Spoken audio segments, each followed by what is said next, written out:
keer moet hij ergens komen. Een dikke kabel onder de Westerschelde door die Zeeuws-Vlaanderen in de toekomst gaat voorzien van stroom. Maar is het niet veel eenvoudiger om Zeeuws-Vlaanderen aan te sluiten op het Belgische stroomnetwerk? Dat idee werd deze week geopperd door Omroep Zeeland. Nee, is het duidelijke antwoord van netbeheerder TenneT. Energiewethouder Laszlo van der Voorde ziet er ook geen brood in. Nee, want ik ben vooral heel blij met het nieuws dat die 380 kV kabel nu toch eindelijk naar Zeeuws-Vlaanderen lijkt te komen. En ik hoop stiekem ook een beetje op de variant met de tunnel. En toch ligt België in onze achtertuin. Ja, nee, dat klopt wel, maar dan is in de veronderstelling dat daar ook genoeg stroom is. En dat is natuurlijk ook niet zo. Plus die leveringszekerheid is gewoon heel belangrijk. Dus ik ben heel blij dat Rijk nou heeft besloten om Zeeuws-Vlaanderen als een van de allerlaatste regio's in Nederland toch aan te sluiten aan het hoogspanningsnetwerk. Ik zie je een beetje trots. Nou, ik ben er wel trots op omdat het zo belangrijk is. Dus we zijn er ook al lang mee bezig. Dus ik ben wel blij, hè? Een kleine slag om de arm, maar dat we nu toch naar een ontknoping gaan. Ik verwacht in september. En dat is gewoon heel belangrijk voor de industrie hier en de toekomst van het gebied.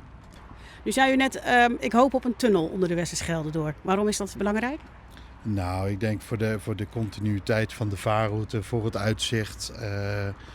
Ook wel voor het milieu, hè, want baggeren heeft ook zo zijn effecten. En niet in de laatste plaats, je ziet toch ook steeds vaker de verhalen van sabotage. Zo'n kabel op de zeebodem is gewoon heel gevoelig. En dan, als die ondergronds ligt, kun je er ook goed bij voor onderhoud. Weet je zeker dat het klopt en dat we geen storingen krijgen. Nou zit er een behoorlijk kostenplaatje aan. Wie gaat dat betalen? De TenneT en uiteindelijk het Rijk als aandeelhouder. Dus dat, Niet de gemeente Terneuzen. niet de gemeente Terneuzen. Maar de belangen zijn wel groot. Want zonder die 380 kV kan onze industrie ook niet verduurzamen. Dus echt belangrijk. Wat is het grote voordeel voor ons als Zeeuws-Vlamingen, als gewone burger? Nou ja, dat daarmee die kabel komt. Dus dat je ook storingsvrij aan het hoogspanningsnet wordt aangesloten.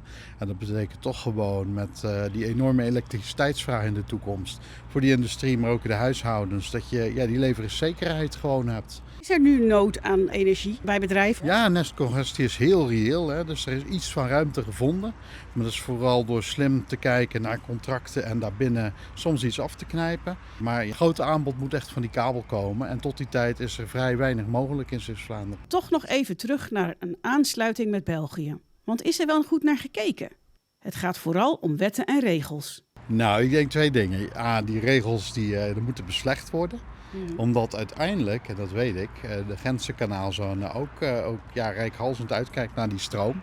Dus er zal een interconnectie komen, vermoed ik, op termijn. Maar dan meer vanuit Nederland richting Gent? Ja, absoluut. Hè. Dus meer in die lijn. We hebben ook de tijd niet, dus dat wil ik ook benadrukken. Je kunt nou heel veel steggelen over regelgeving. Maar het is gewoon belangrijk dat die kabel er komt. En nog belangrijker denk ik dat we passen binnen het Nederlandse energiesysteem. En heel belangrijk dat we hier in Zeeuws-Vlaanderen gegarandeerd zijn van voldoende stroom. Dat is weer belangrijk voor die industrie en vooral die banen die daarmee gemoeid zijn.